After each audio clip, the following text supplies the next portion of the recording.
Greetings, programs. My name is Rod Rain, and you might know me as TRON FAQ or sometimes Red Rain 85, but I think most people will know me best from social media as LDSO, and I'm part of a gaming clan and modding group, with our most notable projects being the Killer App mod and user error series of single-player missions done in collaboration with a fellow who goes by the alias Meat Sack. And today I'm here with the lead programmer and designer of TRON 2.0 when he was at Monolith Productions, Kevin Lambert. And once again, I'd like to thank him very much for agreeing to do this interview. Hey, absolutely. Really happy to be here and excited to chat with you. That's great. Thank you very much. Appreciate you taking the time to do this. I know you're busy. Okay, so this was originally going to be a written interview only, but then Kevin suggested that we should do this as a spoken interview. And then when I heard that, it's like, okay, of course, there's no way I could pass that up, the opportunity to actually speak with Kevin. So here we are today doing that. Thank you very much once again. No problem. I mean, interviews are just so much better, in my opinion, if they're kind of warm and personal, and it's a little harder to get that over text. Yeah. So, yeah, happy to do it. Yeah, I sent it to you as a written interview beforehand because I wanted to allow you to just answer it whenever you had time. But since you suggested doing it as voice, it's like, well, like I said, I can't pass that up. I can't pass up that opportunity. So thank you once again. Sure. Okay, and the impetus for doing this interview is because just recently it was the 20th anniversary of the release of TRON 2.0 in North America, which was on August 26th of 2003. Although, as a little bit of trivia, actually it technically released earlier. It had a limited release being sold to the public at Gamescom 2003 in Leipzig, Germany on August 21st of 2003. So just a little bit of trivia that I threw in there. And before the interview, I asked fans to send me questions for Kevin, and I actually received way more questions than I expected, which is a good thing because it shows that there's interest in TRON 2.0 remaining high for the game's 20th anniversary. So I'll start with my own questions, but eventually I'll start including the fans' questions as well.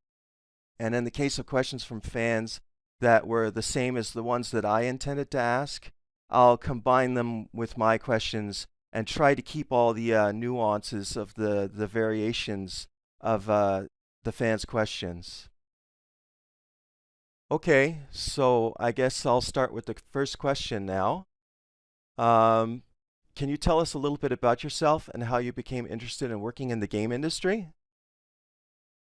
Yeah, no problem. And it's either a boring story or an exciting story, depending on which end of the spectrum you're on, I guess. But I've known I wanted to make video games ever since I was a kid. So my career path was very, very natural and simple for me. I think it all started when I was in a roller skating rink in the 70s, and which dates myself a little bit here. And, everybody's going around the roller skating rink, and I'm in the video arcade, which had pinball machines and Space Invaders at the time, I think, maybe. Or maybe it didn't even have. Yeah, it had Space Invaders was the only game it had. And I'm just in there, eyes wide open, jaw on the ground, and I'm like watching. I didn't have any money, so I'm just watching the people play these games, and I'm like, this is awesome. How do I do this? I want to do this.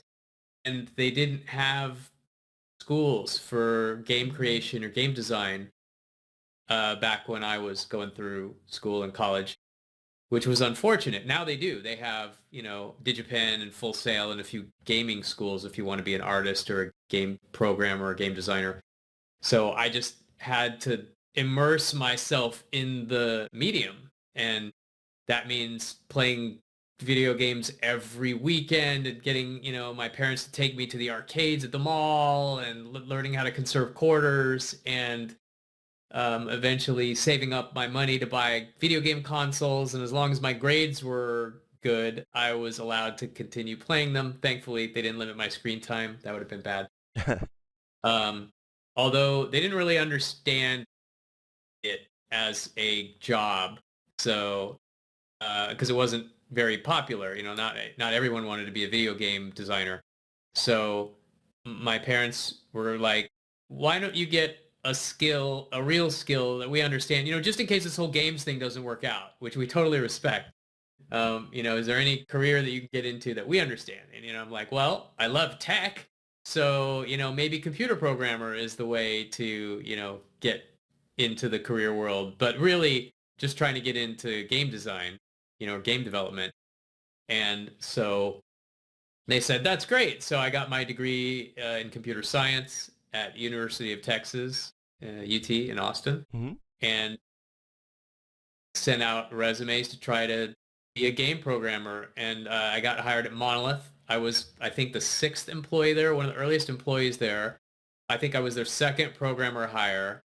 And I really just wanted to get into game design, right? But when you're a programmer with a game designer mind or DNA, it's really empowering because you wake up in the morning and you say, hey, wouldn't it be cool if the game could do like this and have like sharks with laser beams or whatever?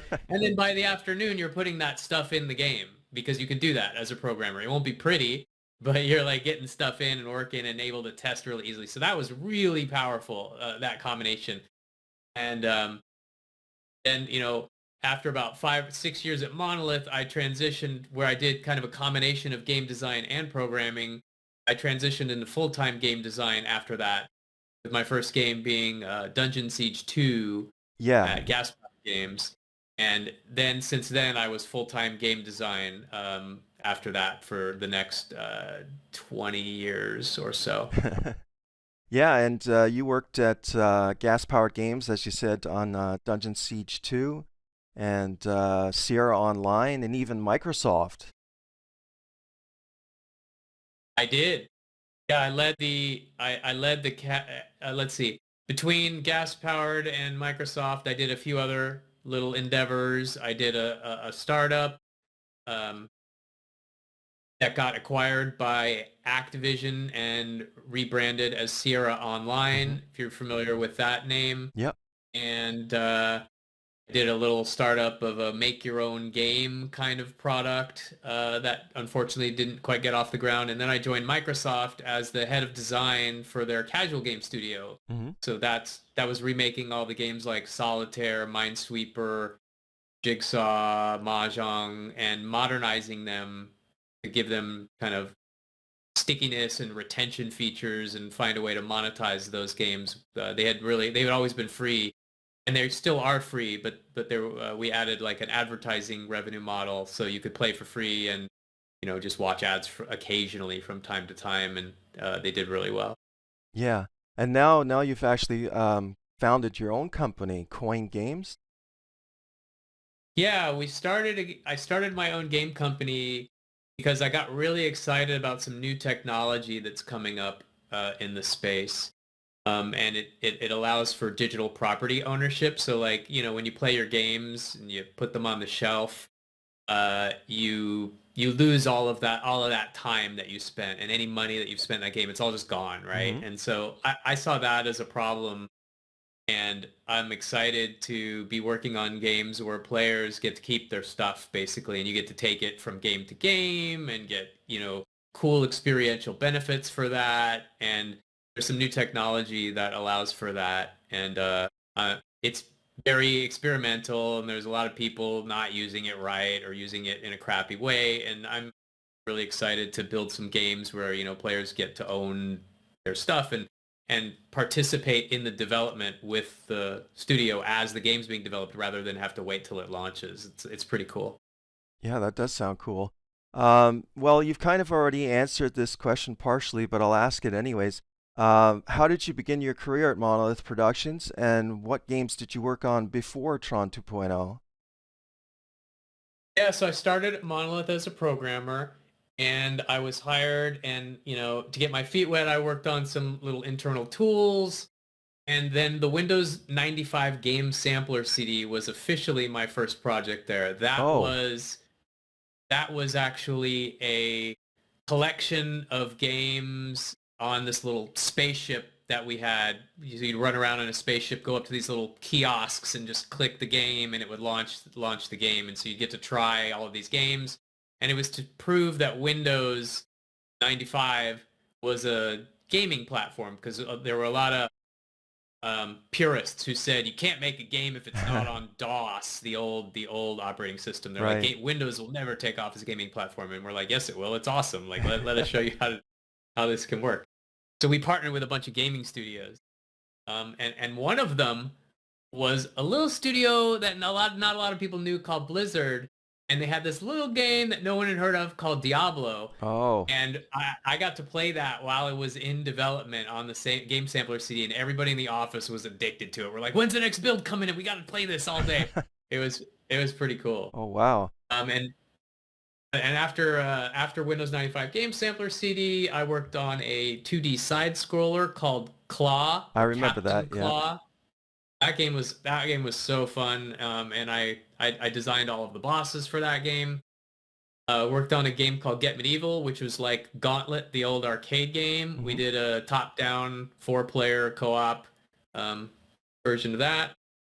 And No One Lives Forever 2, the sequel. Right. I worked on that. Who could forget that? And yeah, that was fun. And I got to make a game for the PlayStation 2, which I had never made a game for. So I got to flex some programming chops for that Hmm. because it was a new device that we had never used.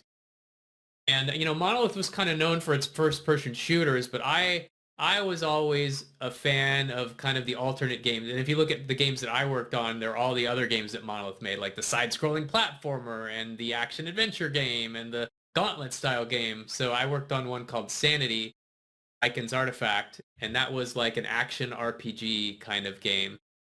And that was pretty fun. And a little bit of Aliens versus Predator 2. Yeah. And I designed and did most of the programming for a puzzle game called Grunts. That was like, I guess you could call it a casual game that was ahead of its time. It was kind of like a cross between the old game Lemmings, where you had to get all the little guys to the exit, and Warcraft 2, where you had this top-down kind of click and select and tell your guys where you want them to move kind of game, but it was a puzzle game. Yeah.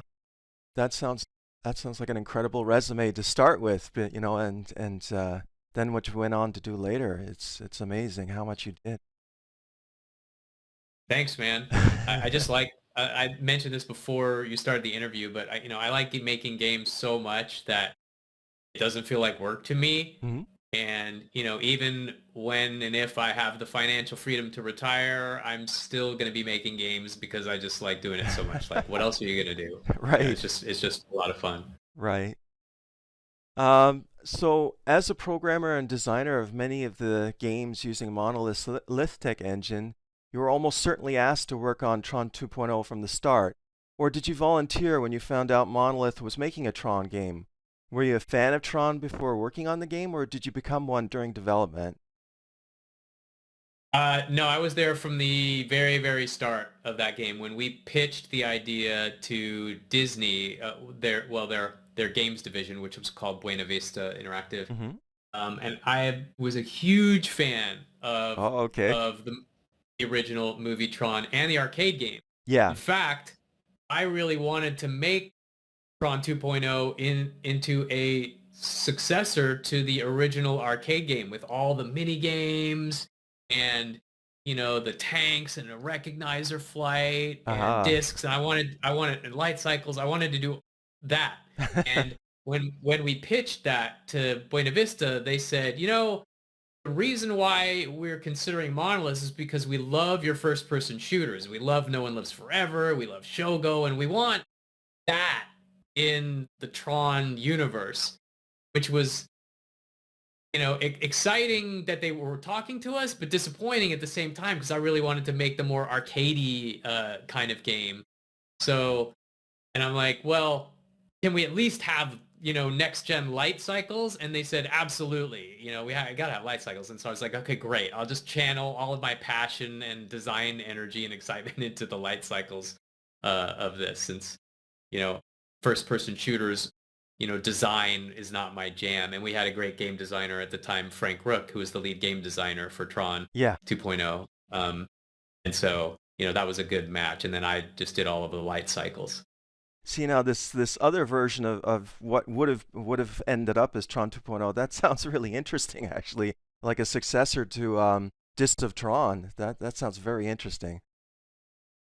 Well, like the original, I mean, there were two arcade games. There was the original Hmm. TRON, and then there were Discs of TRON. And the original one had the four Right. mini games: the light cycles, the MCP cone, the spiders, and the tanks, right? And I wanted to Yeah. make a spiritual successor to that with more Okay. mini games and some metagame to kind of glue them all together. I still think that would be an awesome game. It would. Um, It would. Hopefully somebody gets that from, Disney, and they make a new Tron game. That would be really cool. It should be you. I would be totally into that. uh, when did development of TRON 2.0 start at Monolith? Do you recall? Well, I think the game released in like August 2003, if I'm Mm-hmm. not Yeah. mistaken. So it must have been 2001 sometime when development began. Okay. Because there's something in the game's resources, the assets, that reads TRON 2000. So it almost makes me think maybe, very preliminary early development started in 2000, but I'm not sure. It's possible. Man, that was so long ago. It's certainly Yeah. possible that we did some ideating and brainstorming, and some things might have been tagged at, it would have been late 2000 if it was. Yeah, yeah, because I think No One Lives Forever, the first game, came out in November of 2000. So in order for Buena Vista to approach you about doing a Tron game, it would have had to have been like right after that. So that would have been the very end of 2000. So, okay, well, so the next question is the original title of the game was going to be TRON Killer App, as evidenced in the TRON 20th Anniversary DVD promotional trailer for the game. When did the title change to TRON 2.0? And do you know what process led to that decision that was responsible for changing the name? Hmm. I'm not sure when it changed. And I want to say the name Killer App was a backup because we weren't sure Disney would allow us to use the TRON 2.0 name, which we definitely preferred. Mm-hmm. And this was before the movie, the sequel movie was even planned or even had a script. Okay. So, you know, I think we had Killer App as, a safer name. Mm-hmm. But if you asked the team, what do you guys want to call it? We would have said, well, TRON 2.0 just makes so much sense, and it's geeky and it's cool. Yes, I think it's definitely a better name. It was a better choice in the end. Although they did reuse the Killer App moniker for the Xbox, the later Xbox and Game Boy Advance versions of the game. They added that on to the title, so it became TRON 2.0 Killer App. So they did reuse it in the end. Yep, I saw that. Okay, so the next question is, in a G4 TV special that followed the release of TRON 2.0, it was stated by lead artist Matt Allen that the reason that the game's original early 2000 release date was delayed to August was due to a focus group testing showing that players wanted more single-player Light Cycles gameplay. But I'd heard a rumor that it was also due to disappointment because of no Light Cycles via either LAN or online matches. And in a 2002 radio interview, lead designer Frank Rook said that online play over the internet definitely wasn't planned for the game. And then Jace Hall, later, who was CEO of Monolith Productions at the time, later confirmed in the G4 TV special that multiplayer was actually expanded due to the delay. And actually, online life cycles did end up being playable in the final game. It did have a warning saying that that the gameplay experience couldn't be guaranteed. But actually, from the time that I played it for years multiplayer, and light cycle was the most popular multiplayer mode that we played. That the ping, if it was around 80 to 100 ping, it was still playable. So I'm just wondering if the rumor about the game being delayed because of no LAN or online was true, and that got implemented later. If I recall, light cycles, online light cycles wasn't the reason for the delay. I think Disney wanted a few things, Hmm. and one of which was more light cycle goodness. They wanted a handful of things, including some things in the, single player campaign mode as well. But I was stoked just because they said we also want more light cycles, and online light cycles. I mean, I designed and wrote the code for the entire light cycles feature. Hmm. And during playtesting, that warning was there because during playtesting, we were definitely worried about the online player experience over the internet. Like the internet wasn't No. where it is today, where Right. everybody can expect pings like, 50 to 100 milliseconds, or a lot of people can. And we were wondering, how is this going to translate on the internet when you have to make quick turns? So I wrote like a client-side prediction algorithm to smooth that scenario out. But if you had a really terrible ping, it's still just not going to be an ideal game experience. So we felt it was appropriate to put that warning on there. Okay. Well, I can tell you from the time that I played it back then, starting around, I think I started really playing multiplayer around 2004, for years. And when we played Light Cycles, the community, we found that it actually worked quite well over the internet. As long as the ping was around 100 or less, it actually worked quite well. So it turned out to work fine. That sounds like the experience we had. I mean, we were playing it on a LAN internally, so you had, really, really small pings in that Yes. scenario, and we were having a blast playing it, which validated the feature. But when we simulated packet loss over the internet, like playing with someone across the world with a bad ping, it was not. It was definitely a choppier kind of load. Yeah, once it went over 100 ping, it started to become a little bit dicey, but at Hmm 100 or hmm less, it was actually very playable, to my surprise, actually. So, yeah, it turned out pretty well. Okay, Nice. okay. The next question is from myself, from a fan named P. Joe, from the Warlord Shogun, Neo, and Commander Martin. So we all had the same question in our minds. Uh, can you recall any features, items, or moments earlier in development that were cut for the final version of TRON 2.0? Now, before we're doing this interview, I actually sent you a message with a list of all the things that I've found out about that I'm aware of, but I may not be correct about all of these things. So I don't know if you want me to go through them and you can correct me. Well, I'm not sure I'm gonna know about them unless they were pretty big or they involved the light cycles. Um, just because most of my work on that game was concentrated in the light cycles feature. I may not know about some of the other items that were cut unless it was something pretty big.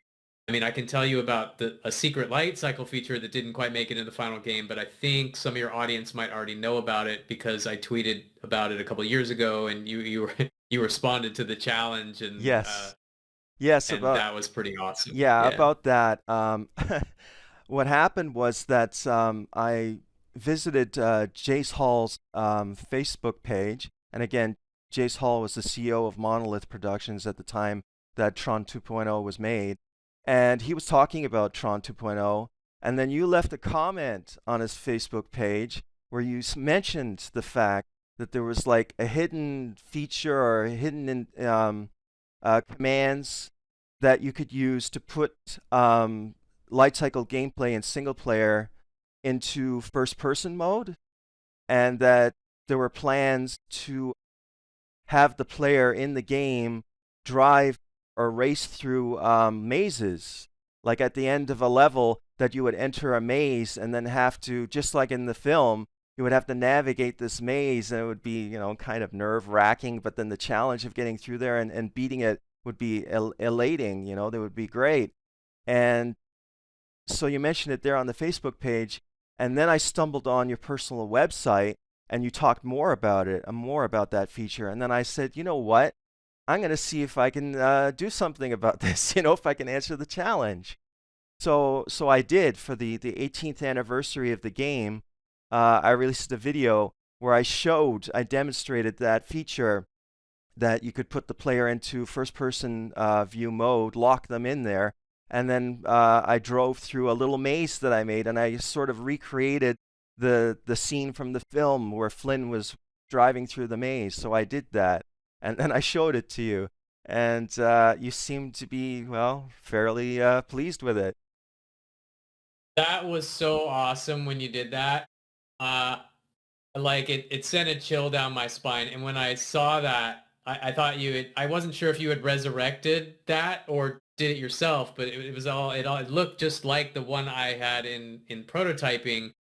And I'm sitting in front of my laptop and I saw that video you posted and I yelled out, "No freaking way." And my wife runs in from the other room and she's like, "Is everything okay? Like, what's going on?" And she thought I was having a heart attack or something. That was awesome. That was so cool that you did that, man. Yeah, I recreated those chevron arrows, that they're still in the game, but they're not really used for that purpose, what you had in mind. They're just there in one level to show you that you have to turn, but it's not like they appear to let you know that you must turn it, and it's not like a maze. But I had the feeling that that arrow was meant actually for what you were talking about, putting someone in a maze and then have the arrow appear. Like in Dragon's Lair, you said that, like in Dragon's Lair, letting the player know when to turn at a specific moment so they don't crash. So, and to navigate through the maze that way. Yeah, I recreated that arrow. And then you said that looks just like the arrow that I had in mind for that feature. Yeah, I want to say that I had an asset that I used. So when you went into first person mode by putting the object in the level editor that kicked it into this mode, Mm-hmm. I think it used that same asset, which is why I thought it was the actual that you resurrected the feature. So that's funny. Yeah, actually, what happened is I used a hex editor to look through the executable of the game, and I stumbled on these commands that you can use in gedit, the level editor, to move into the first-person mode and do this. But at the time that I found them, I didn't know what they were for. I had no idea. It's like, this is interesting, but I don't know what it's for. And then the funny thing is when you mentioned for the first time on Jace Hall's Facebook page, when you said that, oh, you can put the player into first-person mode, lock them in on the light cycle, I still didn't realize that those commands are what you were talking about. It wasn't until you mentioned it on your personal page and you went into a little bit more detail. It's like, oh, that's what those are for. I've always wondered what those commands were for. So I didn't clue in for some reason. I didn't realize that that's what you were talking about until you described it in a bit more detail. So, and then it's like, okay, I got to use this now. I got to do a demonstration somehow to use this. That's awesome. Yeah, I think there was also a game object in our version of the editor and if you placed this game object and drove into it, it would initiate the first person mode. And the idea was that the little gate would open up at the end of the grid when you finished the light cycles gameplay and were ready to transition off the grid. And you would put one of these objects at that doorway, and as soon as you drove through it, it would automatically transition you into the first person mode and, watch for the arrows of how to turn, and then there would be an ending object when you were done with the maze. Oh, okay. So that's how you're going to do the transition. Oh, that's neat. Yeah, that was how we were going to do it if we had time. Yeah. In a way, it's too bad that didn't get in, but then again, maybe it's a case of where players, because a lot of people complained about the light cycles actually, that it was too hard. So maybe they would have been complaining about that It would too. have been pretty hard. Yeah. I mean, we would have had to test it to get the grace period for the turn just right. Hmm. Because like, I think you don't want it to have to require pixel perfect turns. You'd know which way to turn Hmm. because it would flash, left, Yeah. and then you just have to get the timing right. But we wouldn't want to make it too hard that you're just constantly smashing into the wall. That would get frustrating. Yeah. So it might have been difficult to balance that so it felt right. Now later on, with one of the later patches that were released for the game, actually, I don't know if it was you or who decided to put it in. There was a new feature where if you said no to retrying a light cycle race, it would actually just let you continue the game rather than force you to do the the light cycle section over again. And a lot of people appreciated that. I thought, oh well, it's not that hard, but that's me. I didn't think the light cycle races were that difficult.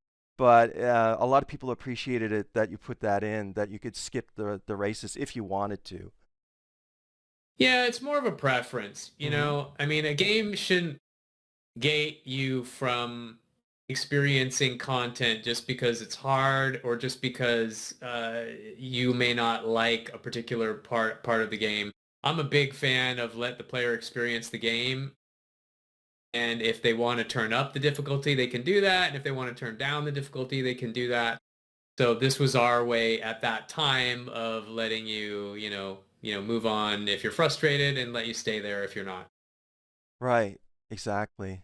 Okay, well, when it comes to other cut features, I can just quickly go through a list of things that I'm aware of, and if you have anything you want to comment on, or if you want to correct me, feel free to.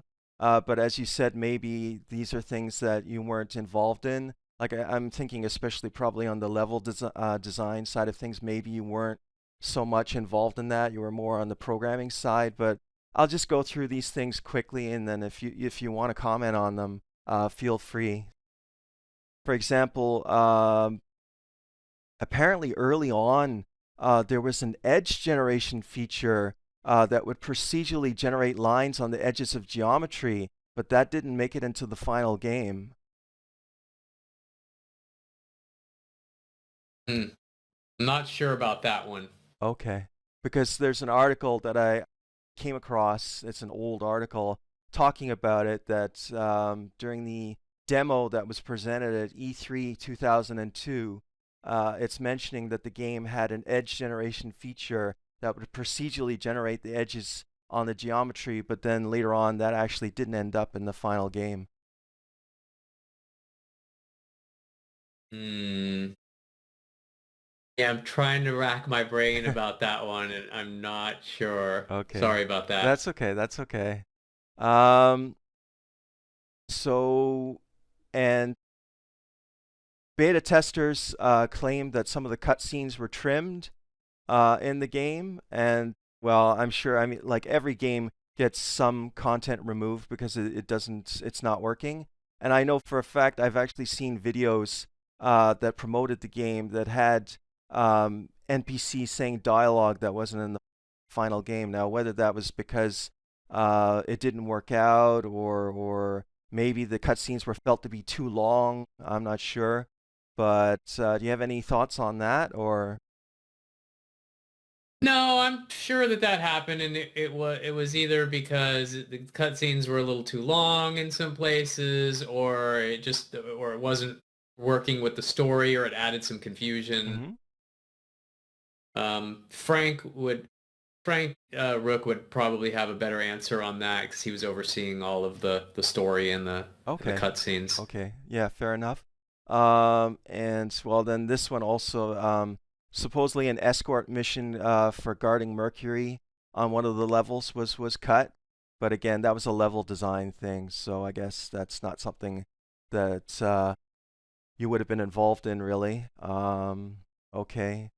Well, and see, this is again another one of those level design things about Alan Bradley was going to be in the real world while Jet was on the firewall level, that he was going to assist Alan with hacking the firewall from the inside while Alan was on the outside. But again, that was a level design thing, so. And see, here's another one. Although maybe you could add some insight to this one.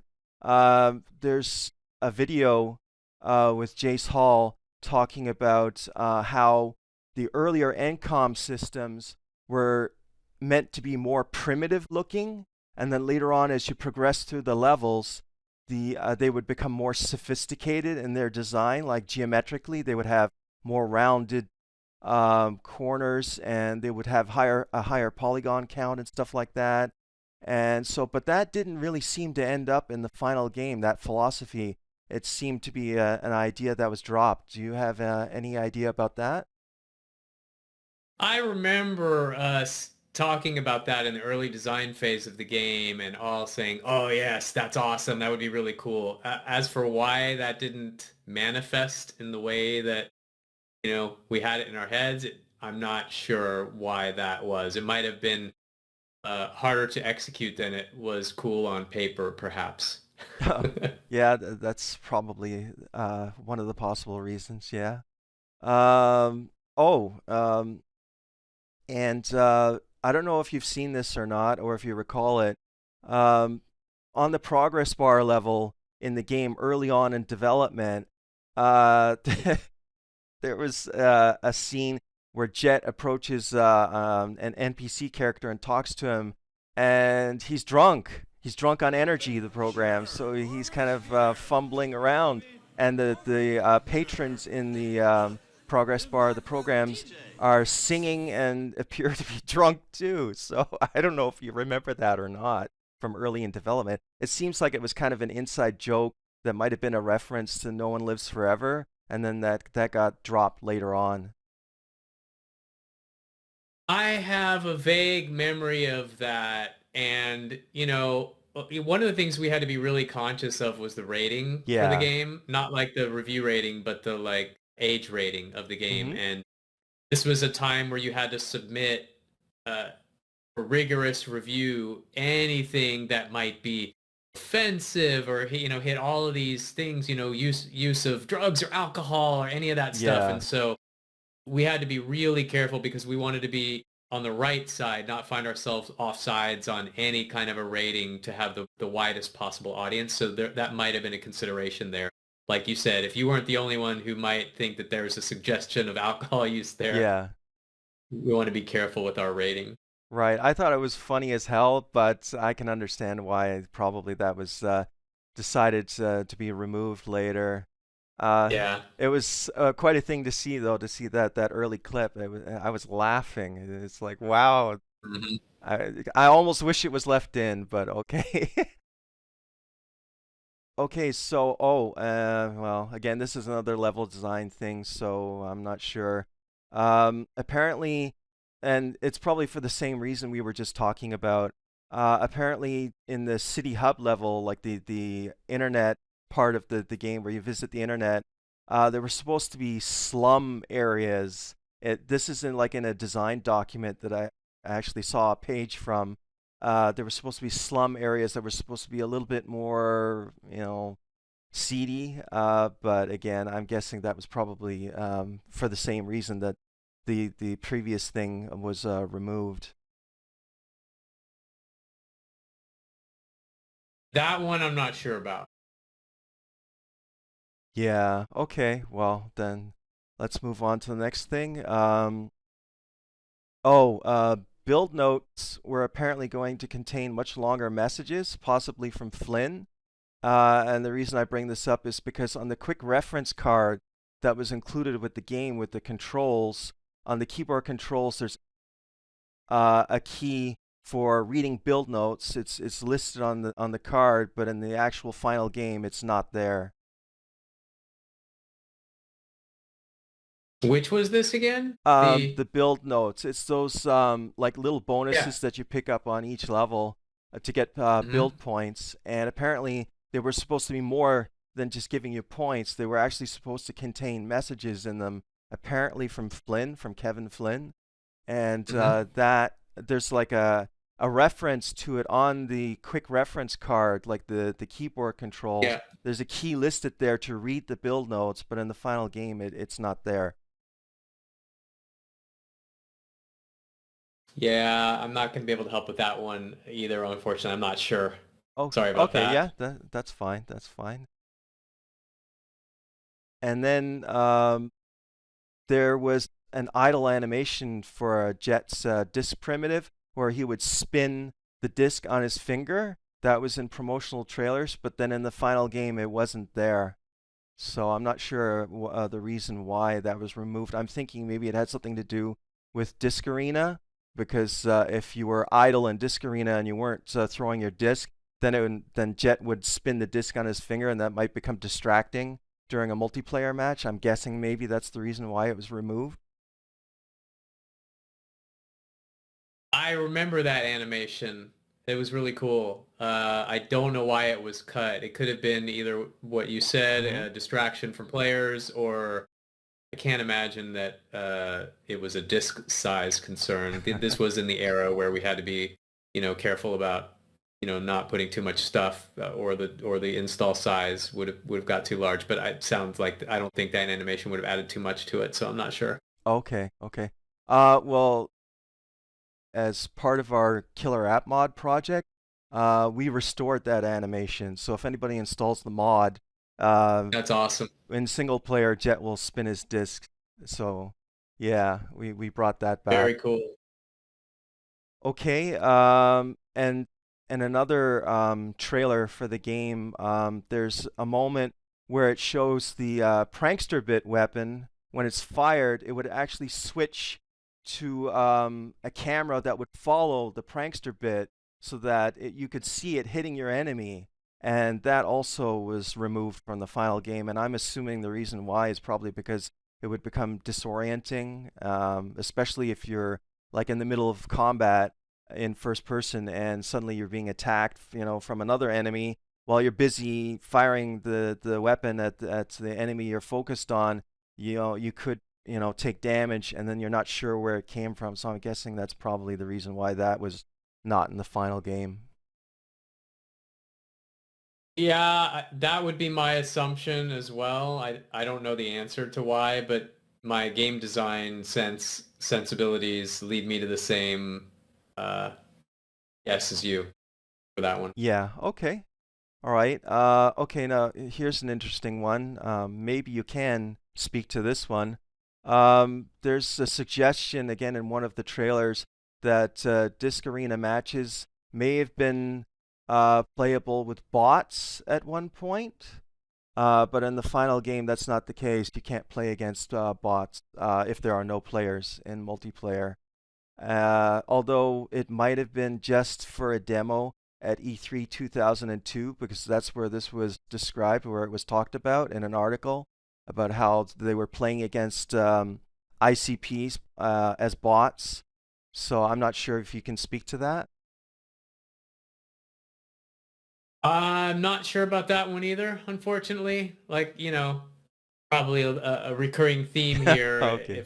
If it's not involving light cycles, I'm probably not going to have a good answer for you. Not Okay. because I don't want to, just because Right. I don't have the, I'm Um, not sure. I did actually interview Dan Miller a number of years ago, who was the designer of Disc Arena multiplayer, and he said that that wasn't the case. That no, there were no plans for having bots, take the place of players in multiplayer. So apparently not. But I thought I would ask anyway.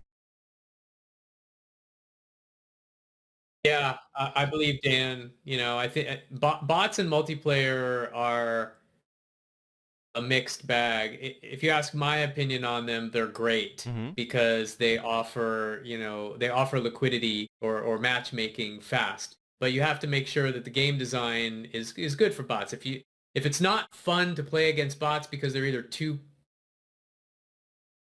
good or too bad, Mm-hmm. then then you have a bad time. But there are certain games out there that are excellent for bots, like chess is a really good one. And playing against bots in chess, they have different personalities and they're fun to play against, and you can set the difficulty just right. That there are examples of games that are great, and you can get a game instantly. Whether if there's no humans around, you can always have a game. So it's just a consideration. In discs, bot logic that would have passed muster in the way that I just described. Like, it's fun to play against these, and I'm having a good time. Mm-hmm. I think would be very difficult at the time when we were making this. Right. So it was probably out of scope to do that. Okay. All right. The next item is that the Light Cycle GameBot was apparently originally going to wear a helmet, and there was also going to be a female light cyclist other than Mercury. Do you recall anything about that, or? Oh boy, does that ring a bell, but I'm not sure. Okay. I remember Mercury, and I remember us talking as story ideas were being bantered around about Mm-hmm. another light cyclist, but I think it got cut. I think Okay. Frank cut it. Okay. Yeah. I do have a concept art picture here of the light cyclist character with the helmet on, so it was definitely something that was kicked around, I guess, an idea, but in the Yeah, final yeah. game, I guess you decided not to include it, probably because it covers the face, and then you couldn't see the face. But it would have been cool in a way to have a helmet on the character. But okay. All right. The next thing is okay. Now this is regarding the light cycle, so I'm hoping maybe you have an answer for this. For both the classic and super light cycles, there were going to be additional special effect, or there were additional special effects on them in early promotional trailers that aren't in the final game. Like for example, the classic light cycle had a gradient on the trail, like a white gradient that was at the start of the trail, and also flashing spokes on the wheels, and those weren't in the final game. And for the super light cycle, there were like these ghost um, trails at the start of the trail that also didn't end up in the final game. Do you have any idea why that was? Hmm. Uh, the light cycle trails were pretty tricky to get right because you had to, you had to be able to spawn them in. There was like a tile system, like they had a front, I think, and then a repeating part to Yeah. them. And so in order for, and they needed to be able to be any length. So I think due to the way the code was, certain effects didn't play with them super well, or we hadn't figured out how to do that, or we ran out of time to be able to do that. Okay. So I think when those promotional marketing assets were made, it was like, wouldn't it be cool if we did this? And it was like, yeah, that would be really cool. But I think we ran out of time before we were able to try to get those in, and we had some bigger fish to fry. Okay. But those were really awesome. I Yeah. remember seeing the promos for the effects on the trail. And the ghosted one for the super cycle, that one I'm not sure about. I remember the gradients and the effects, but that one, the ghosting, I can't tell you. I'm not sure about that one. Okay. Well, for the next version of our killer app mod, well, actually, already in the current version, we restored the spokes on the wheels. We managed to do that. For the trail, we didn't do such a great job on that. We did something to put a gradient on it, but it's not accurate to the film at the Hmm. at the moment. But for the next version, we managed to make it accurate, so it's a white gradient on the trail. Although we had to cheat, we had to use a very unorthodox method to create the illusion of a gradient being on the trail, but it works. It basically works. So we're going to have the spokes and the gradient on the trail for the next version of the mod. I love that. That's so awesome that you're able to do that. I can't wait to see it. Yeah, it's a klooch. It's an ugly klooch, but it kind of works. So as long as it looks good, that's what we were going for. So Yeah, for sure. okay, the next thing is again during promotional trailers for the game, it showed that there was going to be a radar during light cycle races that would, I guess, show other opponents on the radar so that you would have a better idea of where they were. And that wasn't in the final game. And it might have even been in multiplayer too. Do you have any idea about that? Yeah, I do. I want to say that we prototyped that Mm-hmm. put a little mini map, little dots on the map of where the other players were, and that just nobody was able to have the bandwidth to look at that and Oh, see where okay. they were. And like you're too focused on the game, and if you look up, you're gonna smash into a wall or something like so. I, it didn't manifest in the way that we thought it would. Okay. Um, yeah, like it was an easy feature, but it didn't have the desired player experience that we were hoping. Okay. Well, what's interesting is that in the Xbox version of the game, they did put that back in. They put in a radar when you're on the light cycle. So that was an interesting choice, I guess, to make the game easier. But then again, you could argue that that's not a good idea because then you take out the challenge, right? When you're racing in multiplayer, it makes it too easy to see where your opponents are. So it was an interesting choice that they Yeah, did that. there's also a narrative thing there, like our light cycles equipped with such a radar on them, in this world or not. So I don't remember exactly. Did it make it too easy or too hard? If you feel like it made it easier, then maybe it was a decision that we didn't want to do that in the original version. Right. Okay. And there's evidence within the game's assets of cut subroutines and procedurals. For example, there's an icon for a subroutine called disguise, and there's also trash and restore procedurals. And presumably, the idea was that if you had too many subroutines and you didn't want so many, you could trash some of them. And there was also the possibility of procedurals becoming fragmented when you were hit with corruption, that they'd become, because right now it's only empty slots in JET's system memory that become fragmented, but there was even the idea that procedurals could become fragmented, and then I guess maybe there was even the thought of subroutines or other things becoming fragmented. So that's really interesting. I remember a lot of those ideas being talked about. And in game design, a lot of times you have cool ideas and you try stuff and then you get it in the game and you're like, that didn't work, or you don't quite finish the idea, or you're like, this needs more love. Hmm. And if you can't give it that love, you just take it out. Right, right. There's also evidence of the some of the weapons evolving over time. Like for example, there's a reference to the fragmented disk, which I guess became the cluster disk, and the freestyle and recursive disks, which I'm guessing became the sequencer disk. And then there was something called the death threader that apparently became the energy claw. So those are interesting early names for those subroutines. Mm-hmm. Yeah, we had a lot of fun naming those. Yeah, you've come up with some very creative names for this, like the LOL. I wonder where that came from. That well, I mean, I get it. It's like headshot, LOL, haha, but it's just really interesting how he came up with some of these names. Totally. Totally. And just wanted to mention that for this cut disguise subroutine, for our upcoming next chapter of user error, which is our single player series of missions, we're going to put something in called a user power, and we're going to call it shell code. And it's basically the same idea, the ability that you can disguise your character, your player, as another faction, like another character. So yeah, we took inspiration from this cut subroutine in our next single player mission. Nice. Yeah, that's really cool. Okay, let's see what else. Oh, there was once going to be a compile button on the subroutine menu or the system memory screen at one point, apparently.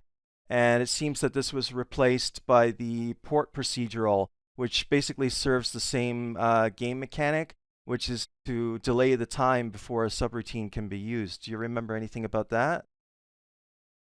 I don't, unfortunately. Oh, okay. All right. And apparently there was going to be an ability to use the power block subroutine to drain energy from an attacker and give it to the player. That's interesting. There's a mention of this in the game's assets. Apparently that was cut. Yeah, I'm not sure about that one. Okay. And there was also going to be the ability for Jet to defend against all types of attacks, including corruption weapons like the ball weapon, because there are references in the game's assets Mm, that say armed defense has been cut or removed. So that was interesting. yeah, not sure about that one. Okay. Apparently there was, I'm sure this was only for game testing. Apparently there was something called the Mithril subroutine that was going to be like 100% effective against attacks. So basically it made you invincible. So there's a reference to that in the game's assets, but that's not in the final game. I'm sure that was just for testing. Yeah, that one I'm not sure about either. Okay. Um, and there was something called the data log in early development, but that was probably only as part of a game prototype. And it seemed to combine the conversations, uh, objectives and tasks, emails, help files, build notes, and possibly more into a unified user interface component. Like right now in the Mm, final game, they're all separate, but this actually combined them all into one. And this gave the game more of a feel or an atmosphere that reminded me of System Shock when I saw this, or Deus Ex. yeah. Mm, I can see that. Don't have much memory of that. Okay. And I guess that's it for the cut features, so I'll move on now. We spent a lot of time on that, so okay, let's move on. Um, for single player, why were there no free roaming areas involving vehicles? A lot of fans wanted to ride a tank, recognizer, solar sailor, or a light cycle across the landscape. No One Lives Forever had a free roaming section with a motorcycle, so why didn't TRON 2.0? We have to have really specific level design for that, and I think the single player areas, that our experience to flex the light cycles were really best realized on the grid, on the game grid, and a free roaming light cycle section. Like, yeah, we had code to do that from our other games, but you can't just throw it in and have it, give you the desired player experience. So, you know, it was an idea that we had kicked around, and it was pretty lower on the priority list relative to some of the other ideas. If we had another year to work on the game, Mm-hmm. we may have had that, Okay. but you know, All right. it didn't quite make it. Okay. Okay. Well, that kind of answers my next question then, because I wanted to ask that in the level editor for the game gedit, the Lithic level editor, there's something called the player vehicle object, and that allows you to add vehicles to a level, like drivable vehicles. And in the case of TRON 2.0, for some reason that object doesn't work properly. Hmm. Like I even tried to use it. Like I tried everything I could to get it to work. I actually used the snowmobile model from No One Lives Forever 2, and I put that in there. And when I used it, it actually responded to inputs. You would see animations of I guess it's Kate, using the snowmobile. It would turn and so on, but it wouldn't move. It wouldn't go anywhere. So I'm just wondering if it had to do with the light cycle's physics model as to why the player vehicle object doesn't work. Yeah, I'm not 100% sure, but it's very likely that since there was only one vehicle type in the Hmm. game, that there was some custom code Yeah, for light cycles that would not have been compatible with free roaming vehicles. right. That's what I thought. Yeah. Okay. So the next question is from myself and a fan named Liquid Hot. That's his alias. Um, Although leftover evidence of cut features in the game's assets could all be considered Easter eggs, can you recall any items that were deliberately placed in the game and hidden to find? And I guess the light cycle first person view mode being locked in and driving through a maze, that could be considered an Easter egg. Yeah, that was the only feature that I'm aware of that was, left in the game and hidden. Well, not intentionally, but hidden for fans to find. Okay. Well, I'll go through a quick list here of the ones that I'm aware of, and I don't know, you could comment on them if you recall them. For example, in the first Disc Arena, a multiplayer map, there's rings arranged in a fashion that looks like a Mickey Mouse head, so that's interesting. And like I said before, I interviewed Dan Miller, who was the designer of Disc Arena, and he claims that this was actually an accident. It wasn't intentional. So that's interesting. That's funny. And in a cutscene on the progress bar level where you talk to Alan, in the background where he is, you can see a Shogo Mobile Armor Division arcade cabinet hiding in the background. So that's an Easter egg, as far as I'm concerned.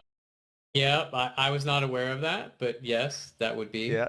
Sounds like it for sure. And as far as I know, there's actually no real Shogo arcade cabinet that was ever made. It's just a fictional thing. No. Although that would have been cool. Yeah. Yeah, there was never a Shogo arcade cabinet. Too bad. Okay. One of the resource hogs in the game, if you use your profiler subroutine to look at him, which shows information about enemies, one of the resource hogs has the name Not One Limps for All. So that's obviously a reference to No One Lives Forever. Yep. And there are numerous pop culture references, like the Zealots and Thorne. Those characters have variations of the line, "There can only be one master user," which is a spoof of the Highlander. There can be only one. Yeah, we were fans of the Highlander. And in an email on one of the levels, there's a line where it says, "Can I have my stapler back?" And apparently that's referencing the film Office Space, if anyone remembers that film. I believe you have my stapler. Of course. And there are transmissions on the screen in Thorne's internal partition level, the corruption level, where there are again references to the Highlander and also references to Bungie's Marathon and Halo games. Like there are names of characters of Zealots named Durandal and Rampancy, and those are references to Marathon and Halo. And there's also a line that says Frog Blast Event Core, and apparently that's a reference to Marathon as well. So that's interesting.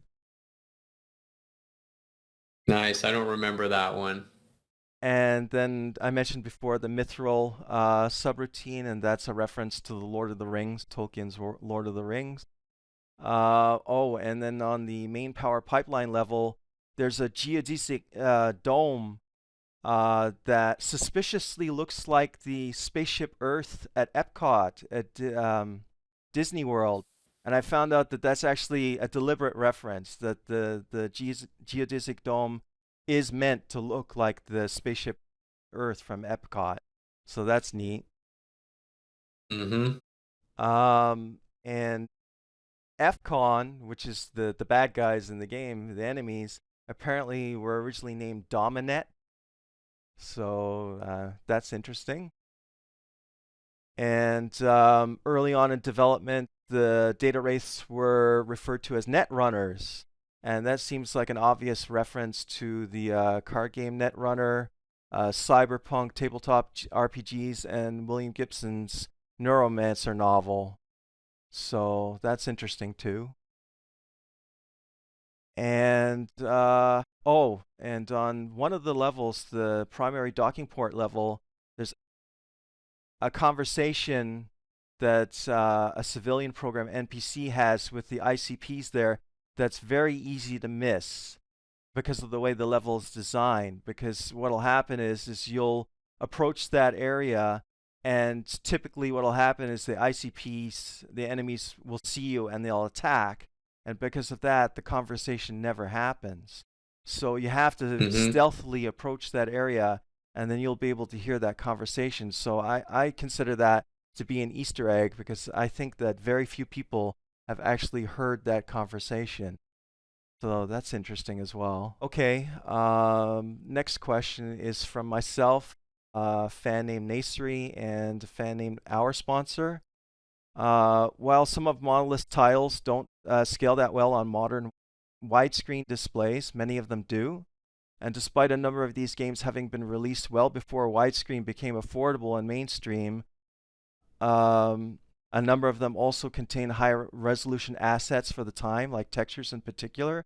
Was much of this intentional as future-proofing for when GPUs and displays became more capable, or were the titles more specifically designed for 4:3 aspect ratio displays at the time?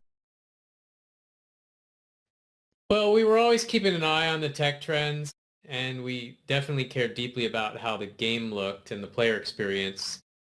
We had a great art team who was very much on top of the tech, and they knew what they were doing. So, one of the considerations was disk size and install size, which, may have kept us to, and texture budget, right? Memory size at the time, making sure we didn't, blow our texture budget, but if Tron ran well in HD, if you're saying it was one of the future-proof titles, that was probably an attribution to the art team that we had, the tech art team. Yeah. Well, I definitely noticed with the textures for the time that they were pretty high resolution compared to many other games. So that definitely seemed like something that they were going for, that in the future that it would hold up pretty well, and it does. The game still looks very good, even if you increase the resolution to a very high one. It still looks very good. That's awesome. Okay, the next question is from myself and AnxiousBed998. Outside of the original Tron film and arcade games, is there anywhere else that you and the rest of the team drew inspiration for designing all of the levels in TRON 2.0, both single player and multiplayer, and also the gameplay mechanics? How much input did you personally have into these and the game as a whole? Well, we were all techies, and Buena Vista really mentioned liking our first-person shooter games. So we drew a lot of inspiration from first-person shooter games that we loved and were in development.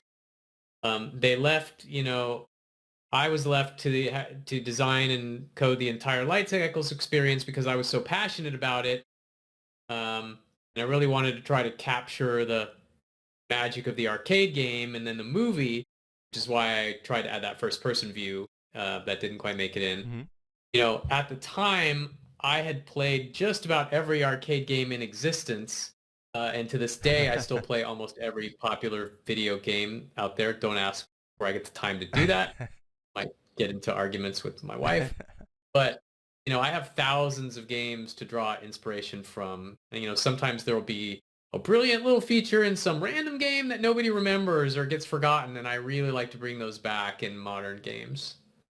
That is awesome. That is awesome to hear. Okay, next question is from fans Hat Team Epic 1 and Super Cyber Lurker. They often say in software development that systems tend to resemble the organizations that produce them. Were there any elements specific to yourself, your personal workflow process, or Monolith Productions as an organization that resembled the world and grid of Tron, and you decided to implement them in the game? For example, as a programmer, did you base parts of the game, such as the computer jargon and humor, on your knowledge of programming logic, which of course would have been perfectly suited to the world of Tron? And was there any additional programmer-inspired game or humor that you wish had still been added or didn't make it into the game? Oh man, we were all super tech nerds at Monolith. I remember the game credits in some of my early games. We had all sorts of inside jokes and geekery in the credits. If you go see the credits for the game, that just goes on after the names. And I want to say Frank based a lot of the game's story and activities on computer jargon. Yeah, definitely. I remember when the name Mathria first floated around the office as an idea, and we just instantly were like, yes, it's awesome. But as far as other, program. Yeah, I mean, there was so much of our personalities that came through in the game and the story. You can tell. Definitely. You can definitely tell that. Yes. Okay, the next question is from myself and Alex Palefko. Can you tell us a bit about the work that went into creating the TRON 2.0 disc combat? Did you find it relatively easy or difficult to nail down what you thought was the feel of what the disc should be based on the film and arcade games and discs of TRON in particular, perhaps? And by the way, Alex says that he loved the disc combat and disc arena multiplayer, and he kept returning to it years after the release of TRON 2.0. That's awesome.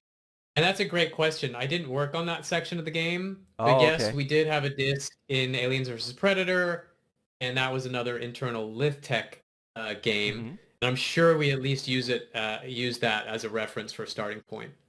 Okay, yeah, actually, that was going to be the next part of my question, was asking about that, if Aliens versus Predator 2, the disc, had any influence on the disc in TRON 2.0, and I guess the answer is yes. So, okay. Moving on then. The next question is from myself and Nasiri. And to what degree were you responsible for the role-playing elements in TRON 2.0?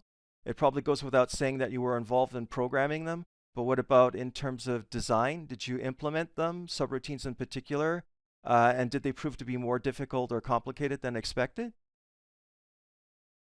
I was responsible for the light cycles programming and design, and I would have loved to work on some more mini games and some more features inspired by the classic arcade game, but sadly we didn't have time or scope for that.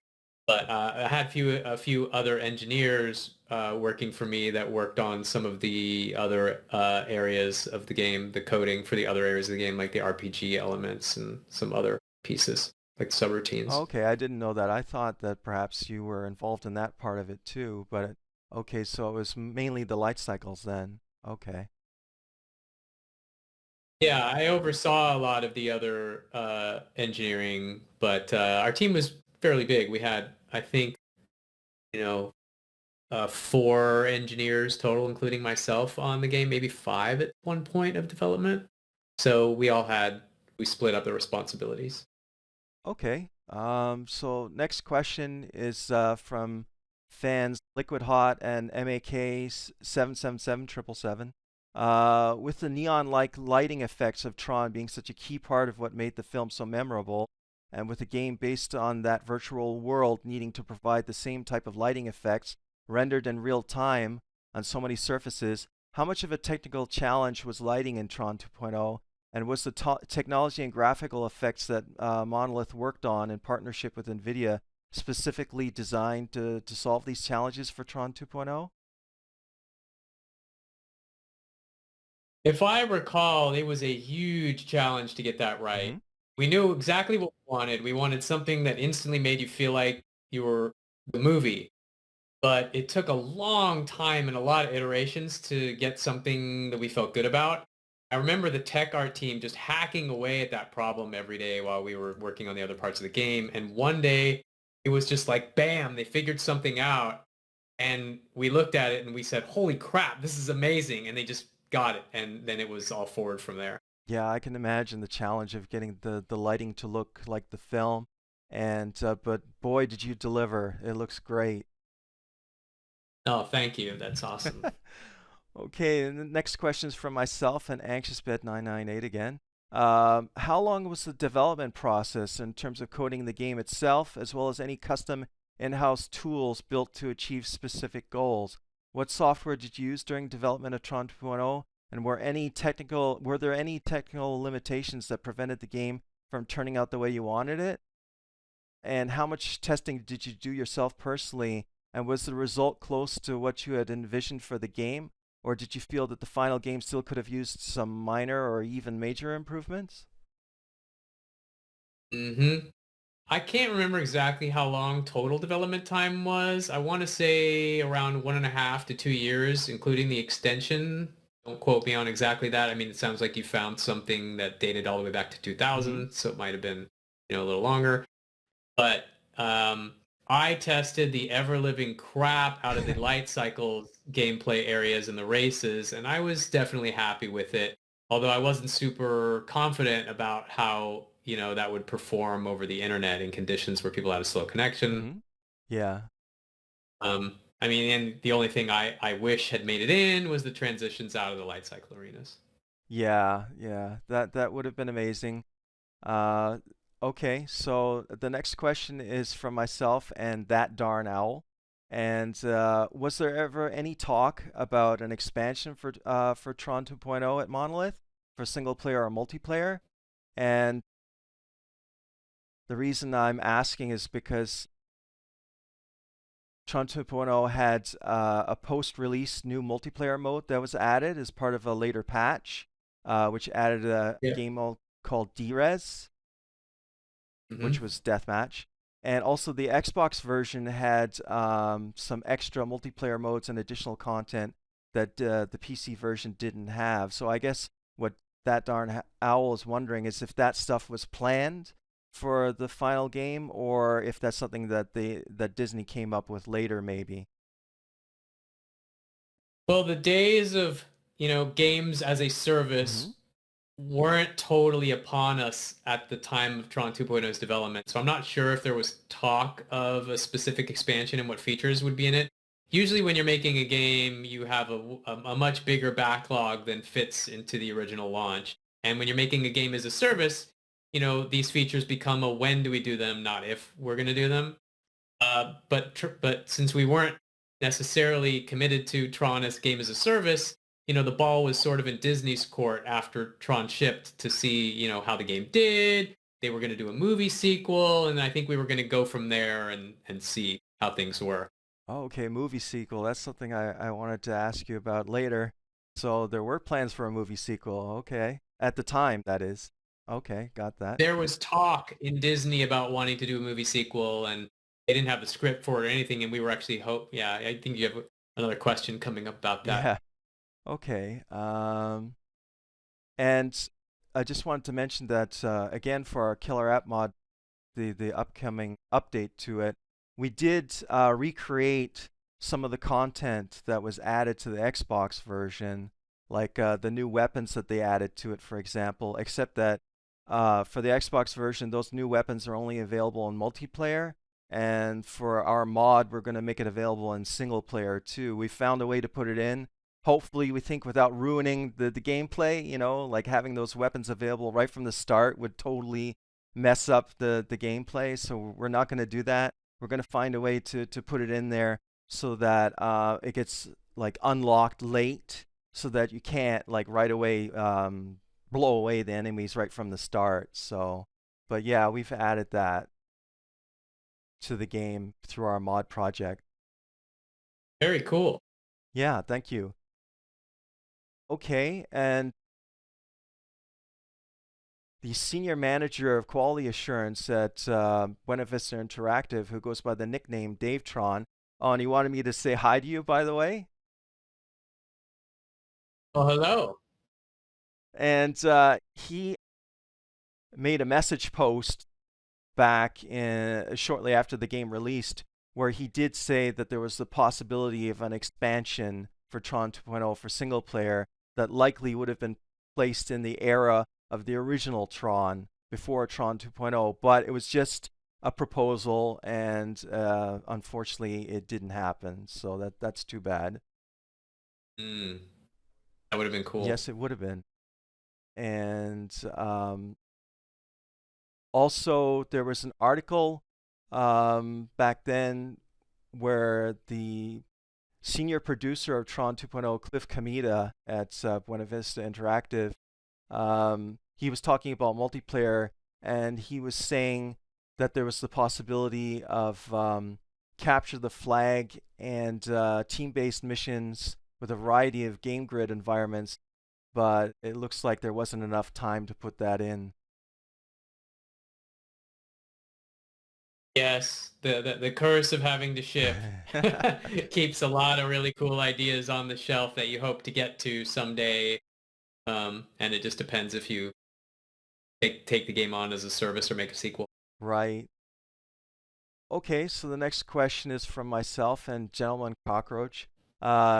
He says, did you or anyone at Monolith get a chance to meet with or work with any of the cast or crew of the original Tron film, like Sid Mead, Richard Taylor, Steven Lisberger in particular, since they all contributed to the story and or design of Tron 2.0 in some way? And also, did you happen to meet Bruce Boxleitner, Cindy Morgan, or Wendy Carlos? We got to meet with Sid Mead, specifically around the the light cycle design and coming up with the new super cycle design. Yeah. And I think some of the other interviews talked about that. As for the other crew, I didn't have any interaction with them. I'm not sure if any of the other folks did.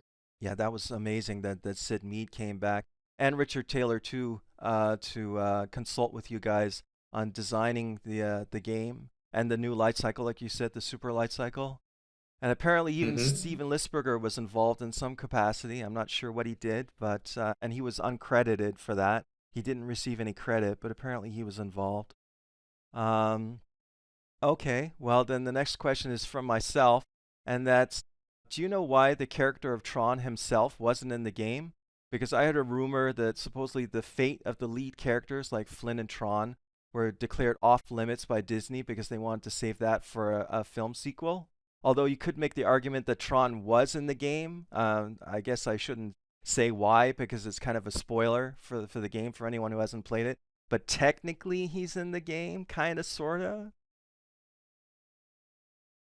Buena Vista did have a few guidelines for the story, but I want to say that it was not hugely restrictive. Okay. Normally when you work with IP companies, you're like, man, they won't even let us use the color blue. Like crazy stuff and crazy restrictions you hear about. But Buena Vista and Disney were really good to work with. I remember that specifically. And as for Tron himself, you'd have to ask Frank about that one since he was the lead for the narrative. Yeah. Okay, all right, fair enough. And the next question from myself is, can you recall any reason why the Tron 2.0 soundtrack wasn't released on CD? Did it have to do with the additional cost maybe of licensing Wendy Carlos's soundtrack for another medium outside the game itself?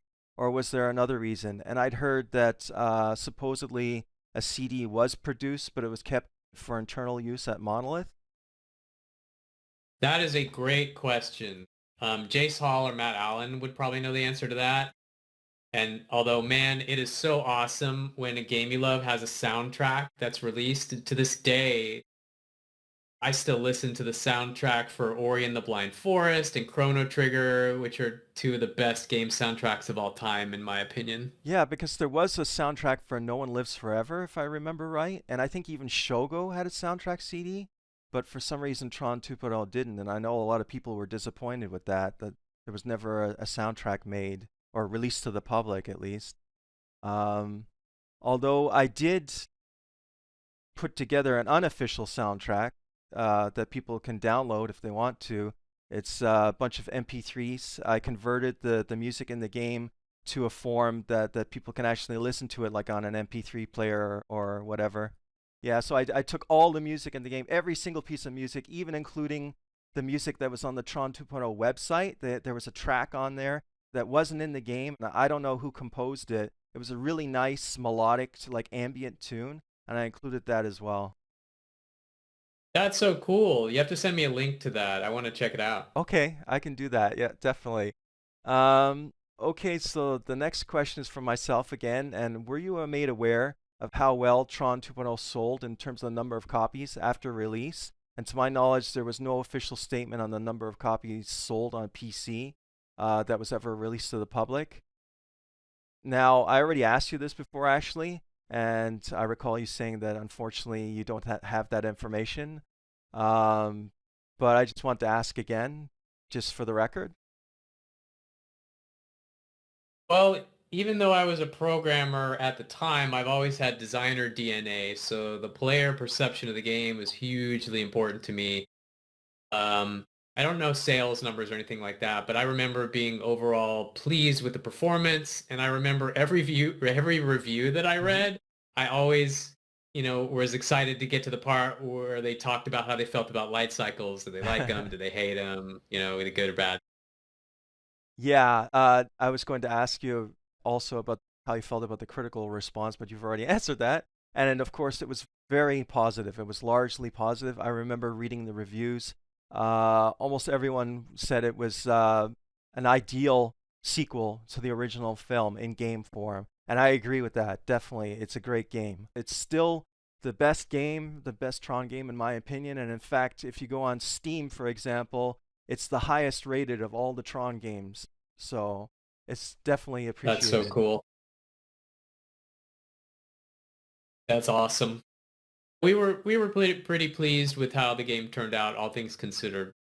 And I actually did do a thread on Twitter where I estimated the number of copies of TRON 2.0 that were sold, both physical and digital. And I guessed it at roughly 200,000 over the lifetime of that's including the fact that it was released on Steam and on GOG, Good Old Games, in digital form. I guessed it around 200,000 by this point in its lifetime. I'm sure the sales numbers exist. Yeah. They're probably not public, and I don't have them, even if they. Yeah, I've tried to were. find out. I would love to know, but unfortunately, there's just nothing out there talking about it. Okay, so the next question is, and then a related question, can you recall how much it cost to develop TRON 2.0, if that's something you can talk about? I heard a rumor that it was around $6 to $7 million at the time. Man, I don't remember. These were in my earlier days. I was a designer who was not very concerned with the business Okay. side of things Yeah. in my early years. So paying attention to cost and things like that, it's just like, just make the game good. Yeah. Who cares what it costs? Yeah. Right. So I've since changed Oh, that tune a okay. little Yeah, bit, since but you founded you your own know, company. I still fight for quality, of course, Yes. but no, I don't, Okay. I'm not sure. I couldn't tell you how much it cost at the Okay, time. well, I wanted to bring that up because if it is around 6 to 7 million at the time, it's like, wow, can you imagine a game like TRON 2.0 only made for 6 to 7 million dollars compared to now the inflated budgets of AAA games? It's like the game is amazing for the time, and now something like that, I don't even want to know what it costs to develop a game. Probably triple digit millions. The budgets for AAA games is getting out of control. Absolutely. Crazy. Like being starting a studio to make those kind of games, you just have to have so much cash or go the more indie route. So, we're not going to see the death of AAA games anytime soon because they're still, subsidized and sponsored by consoles and things like Yeah. that. But man, they're harder to make for sure. The bar's so high. Right. Yeah, absolutely. It's getting crazy. Okay, now here's a question, and a lot of people had the same question. It's from myself. Couple of days, Pazur de Monde, our sponsor, That Darn Owl, Gentleman Cockroach, MAK 777, Ron Weezer, and Wendy PX Starco. They all had the same question. Was there any Wow. sequel planned for TRON 2.0 at the time of its release in 2003? And either in game or film form, and I guess you've kind of answered that already, yes. Were there ideas for another story? What would happen to the characters or new gameplay ideas, such as new weapons, levels, or mechanics? Or was it always intended to stand on its own and not be connected with what would be released down the line? I want to say we were hoping that the movie sequel would dovetail from the game, and if that went well, maybe we'd be able to weave another game back into the universe in the future. But there were no specific plans that I can recall. We needed to wait and see. It was a wait and see kind of approach. Oh, okay. Well, I know that there was talk about a TRON 3.0 film at the time, but I think you already said that there was no script for it. So it's just something they were tossing around. It wasn't actually in active development. But I do know that shortly after the release of TRON 2.0, there was development, at least pre-production work done on a TRON 3.0, but that was on the Disney side of things. That had nothing to do with Monolith, because I actually saw concept art for TRON 3.0 back in 2006.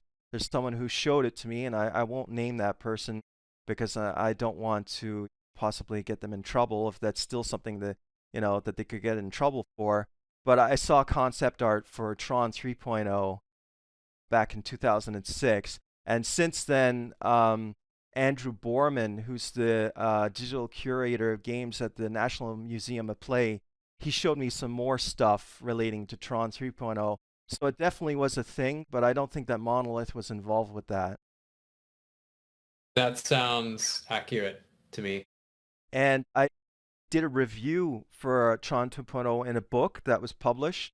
It's called the CRPG book, and it's by the author Felipe Pepe, and it was published by Bitmap Books in 2019. And there's actually a free version of it that you can download in PDF form. I can let fans know about that. I can provide a download link to that. And I wrote a review about TRON 2.0. I hope I did a good job. I did my best. And in there, I did mention the fact that there was a planned expansion for TRON 2.0 and TRON 3.0, and the fact that they both unfortunately weren't released. And instead, we ended up getting the game TRON Evolution to go with the TRON Legacy sequel film. Nice. That's cool. Okay, and the second part of this question is, what are your thoughts on the possibility of a remaster or a remake of TRON 2.0? And did you ever entertain the idea of adding an option for VR, either down the line when VR improved enough, or either via an official or unofficial update? And I bring this up because I've lost count of the number of people who have said to me that they'd kill for a chance to play TRON 2.0 in VR with built-in VR support. Man, how cool would a Beat Saber like Tron arcade experience in VR be? That would be Oh my amazing. God, that would be so awesome. Yeah. Yeah, I don't think we had any specific plans for that, but Yeah. I have the same passion. Like, man, it would be so cool to work on a VR Tron experience game. Yeah, back then, I guess VR was too expensive and not commonplace enough, but yeah, it would have been amazing to have a Tron VR game. That would be incredible. Well, it's funny. People are still saying that they're waiting for the, no pun intended, killer app of VR, where you're just like, this game, like if you recall way back in the day, there was a game called The Seventh Guest. Yes, I remember it. And this game was so good that you're like, it's on CD-ROM, and this is before CD-ROM drive. So you're like, you had to go out and buy a CD-ROM drive for your computer just so you could play this game. And it was that good. And everybody is now waiting for the VR game that is like, it's so good that everybody has to have it, and you have to go get a VR set to go play it. And we haven't hit that yet. Like Beat Saber is probably one of the closest. Mm-hmm. There's a couple of others that are up there. Half-Life Alex is pretty good, but yeah, but none of them are quite hit that magical, like, the world needs this game and everybody needs to be playing it, so we all have to go buy VR headsets. Not yet. Yeah, don't have it. Unfortunately, I guess we're not there yet, but man, the Tron VR game, that would be something. Yeah. Okay, then. Be a contender. Yeah, exactly. Okay, the next question is from Gentleman Cockroach and One Relation 6985. How do you and other TRON 2.0 team members feel about the entries in the TRON franchise that followed, such as TRON Legacy and TRON Evolution the game, and TRON Uprising the animated series, and so on? Especially as it seems some ideas and concepts from TRON 2.0 seem to be lifted into the new canon, such as the FCON mobile server looking like an inspiration for Clue's warship, the end of Line Club pretty much being the progress bar, and virus and infected environments in like TRON Evolution looking like the Zealots and Rector scripts and being a sickly green and covered in cracks and so on. Well, I can't speak for the whole team, but I personally enjoyed all the TRON movies a lot. Although it has been years since I've seen them, my memory's a little hazy, and now this interview makes me want to go back and watch them again. But the ideas, I don't think the ideas were lifted or stolen. Like, it was our plan all along to see Disney with ideas for the next movie. We were hoping that Disney would use some of the ideas, and it's cool to see some that were inspired by the game. Yeah, when I play TRON Evolution, you know, first of all, the environment's looking that way. It's like, this is from TRON 2.0, and then also there's a specific character in the game that looks just like a Rector script, you know, and it's like, gee, they really took inspiration from TRON 2.0 here, didn't they? And I thought that that was flattering Yeah. in a way, you know, that they looked back at the previous game and thought, oh, what can we do to follow that, you know, to follow that up and take inspiration from it. So I actually kind of appreciated that they did that. Me too. Me too. Okay, the next question is from myself, Blitz and Ben's Car and Fukumura Machine. I hope I pronounced that right. If you had the chance to make another Tron game, presumably with the assets of a AAA game and 3 books of ideas, would you make one in the style of the original Tron film, Tron 2.0 or Tron Legacy? And if you weren't able to obtain a license to make an official Tron game, would you still be interested in making one that was inspired by Tron or Tron 2.0? And there are certainly quite a number of Tron-like games on the market. And I remember that a while back I actually was talking to you about this on Twitter, and I'm still calling it Twitter. I refuse to call it X, okay? And you were talking about that you would Fair. love to make like a Tron-like game with the game mechanics. And you were talking about that earlier, about how you wanted to make a sequel to the Tron arcade game, basically. Yeah, this is a really easy question. I'm always going to go back to my passion, making a modern spiritual successor to the original Tron arcade game with one that has like a really slick metagame to glue the experiences together a little more tightly than they were in the original arcade game. Yeah, basically there was just like a central screen where you would pick one, you know, of the game types that you wanted to play, and there was nothing to like tie them together, like you said. So that Yep. would be cool if there Yep. was something in between, you know, some kind of a more seamless transition. That would be cool. Okay, so the next question is from myself, Keith Myers, 2022, That Darn Owl, and Nasri. And what are your thoughts about user-generated content and efforts by fans to preserve and extend the longevity of game titles in general? And what about fan efforts for Tron 2.0 in particular? I am a huge, huge fan of user-generated content, dating all the way back to, some games that came out before, uh, from my early career, like Grunts, which was that little puzzle game. I mean, we had a level editor internally for some of these games, and we're like, why don't we just put this on the disc and let people make their own kind of custom levels, and we put a little custom game um, mode in the game where anyone who played, like, it looks on your disc to see if there's custom games levels there, and it lets you play them if there is. And we shipped that with Grunts, which released in 1998, I think. So this is before Tron, and to this day, people are still making levels for that game. I'm Oh, in a wow. Discord with people who are making levels for Grunts, and and people still play Claw. And when you release editing tools and open up your tools to the community and say, hey, we're cool with user-generated content, have fun, it adds, it can make a game almost immortal Yeah. and can go on for years. So I love that. And, in our current company at Coin Games, we're planning to have a big focus on user-generated content as well there. So for sure, I think it's great. And for fan efforts for Tron 2.0, I mean, it just makes the game live on. And some of the stuff has gone beyond, especially for Tron, some of the stuff you've done and some of the mods, they go beyond what the game was originally designed or intended to do. And it's just so cool to see that.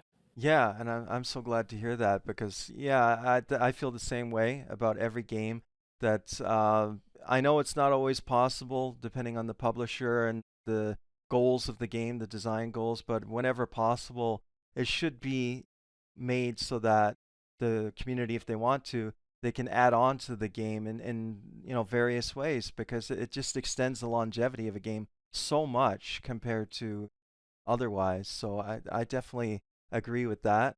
And as the second part of this question, do you have, well, I guess I've kind of already done this, but do you have any ideas that you think would be cool scenarios for fans to create as custom levels for Tron 2.0? And well, I did that Light Cycle Maze challenge response. So, but is there anything else that you would consider to be cool? I mean, I'm definitely biased to wanting to see light cycles off the grid in some Oh, way. okay. That would be amazing. And I think, you know, the other thing that would be really cool from my perspective is more hacking in mini games. Yeah. You know, just that just feels very on brand for Tron. Yeah, I agree.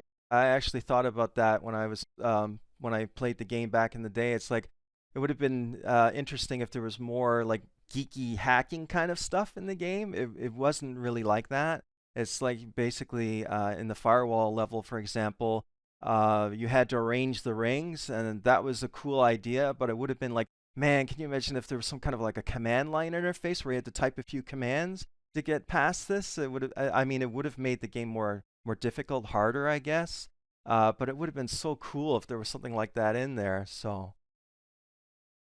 I have some memories of games that do that, like the old original mhm. Hacker game, which used the command line prompt, and then some new games that like new games like Pony Island and Yeah, things like yeah, that have a weird hacking component to right, them, and you're like, I feel like I'm breaking the game here by yeah, doing this, but it's designed for me to do that kind of stuff. yeah. I love that. Okay, so the final part of this question is: did anyone at Monolith ever take a look at the maps, mods, and the other content that the fan community produced for Tron 2.0? And were they aware of how disappointed the fans were with Disney's attitude toward modding the game, or even their attitude toward the game as a whole? Now, I actually spoke on the phone with the producer of Tron 2.0, Cliff Kamita, a couple of times to Hmm. get him to release more for the game in terms of like tools or assets that we could use to mod the game. And unfortunately, he eventually did an about face. At first, he said he would look into it and he would see what he could do, but then later on, he told me that no, there would be no further assets or support for modding the game. So, do you have any thoughts about that? Well, by the time all that was really going on, I had moved on to design other Mm-hmm. games, but I totally can relate to that, you know, especially from the fan side of like wanting to mod and wanting to make tweaks and, you know, enhance the game and not being able to do that. That's really frustrating. You know, the silver lining here is I think in the future, as we get more games like Roblox and Minecraft and um, Unreal Engine editor, I think user-generated content is becoming like table stakes for a lot of games in the future. So I think the games that are coming out in the next few years are all going to, or a lot of them are going to have, you know, either planned or at least, you know, open arms to the creator communities. Yeah, I hope that that becomes a trend because I've found that over the years that the idea of modding games has kind of slowly fallen off the radar. You know, a lot of publishers they don't want you to modify their games; they want control over it, and I find that a shame. And I hope that more games in the future will consider bringing that back to some degree. So I hope that that's a trend. Absolutely. Yeah, our first game that we're planning on release is going to go beyond letting people mod it. We're going to release editing tools for Oh, it. okay, that's great. Yeah, because without things like, you know, the assets in their original form, like the levels and maps, models, textures, even source code, if anybody still puts out source code, yeah, without that, it makes it more difficult. So if you put Hmm. out a level editor, that's the first step to allowing people to modify a game. Totally. Okay, and now this isn't a question. This is from myself, from a user going by the name TBGNPadmin to Eric, NeoK182, and Nar. And all of us want to say to you, Kevin, that we wanted to thank you for the creation of Tron 2.0. And in the case of TBGNPadmin, he said he loves the game and to Eric says that he has your undying admiration, that the level design is a true masterpiece, and that each one was better before it, which was no small feat. The City Hub had pop-up ads, and the progress bar was still some of their favorite moments in a game, and they would have loved a sequel to Tron 2.0. And NeoK182 says, thank you for making an amazing game that still has fans that play and promote it to their friends all these years later to this day. And Nar said, a big thank you for programming such a fantastic Tron game. And he still has it in its original box, and he also wishes that there's a sequel to TRON 2.0 with the same team from Monolith. Man, thank you so much for sharing the kind words, and even critical words where, you know, when they're out there. Like, it doesn't bother me to get critical feedback, but especially the praise, and just, you know, hearing stories like that. Like, I love that game and I still play it, or I promote it to my friends, or we're modding it, and years later there's still people talking about it. I mean, that is really the fuel that gets me up in the morning. That's why I love doing this. You know, that's what I feel like I was put on this earth to do, is just make games, try to make great experiences for people, and feedback like that is really what makes it all worthwhile. That means so much. Thank you to all you guys. I'm really glad to hear that. Had kind Thank words. you. And I just wanted to say for myself, it goes without saying, but I'm going to say it anyway, that I want to thank you for your work on the game, and also thank you for graciously agreeing to do this interview about TRON 2.0 on its 20th anniversary. I've spent a good part of the past 20 years trying to preserve everything I could get my hands on relating to the game, and as well as extend the longevity of the game through our mod projects at our team, you know, our group LDSO. Most notably the Killer App mod, which is an enhancement mod for TRON 2.0, and User Error, which is a series of single-player missions for TRON 2.0. That's awesome. And this is the last question for myself, the very last question. I thought I'd throw this in here. Do you happen to know what the initials JD stand for in Thorne's name? The Thorne character was never had his full name revealed in the game. Man, I don't. You know, if Frank would know the answer to that, if anyone. Yeah, I had a chat with Matt Allen, and he said to ask Frank Rook, but I thought I would try asking you as well. You have to check with Frank, and it's funny because it's either going to be like, yeah, that stands for something, it's going to be super satisfying, or it's going to be like, I don't know, I just thought JD was cool. And you know, I don't know. Yeah, I wish I could tell you. It's like, well, it might be that JD. Actually, it's just JD. There is no meaning to it, but I'm going to try to find out eventually. Okay, then. Well, that was all of the questions then, and that's the end of the interview. So I want to thank you again very much for taking the time to do this. I know you're busy and you could be doing other things with your free time, but as it's the 20th anniversary of TRON 2.0, I thought about approaching you to do an interview, and thank you very much for taking the time to do it. You bet. I had a great time, and you feel free to reach out anytime, you know, on Twitter. I'm usually pretty responsive, being online all the time. So yeah, absolutely. Anytime you got a question or want to chat about games or game design or other game geekery, I'm here for it. Okay, I'll definitely do that. Thank you very much. Okay, so that's the end of it, and I'll say end of line, and hope everybody enjoyed this interview.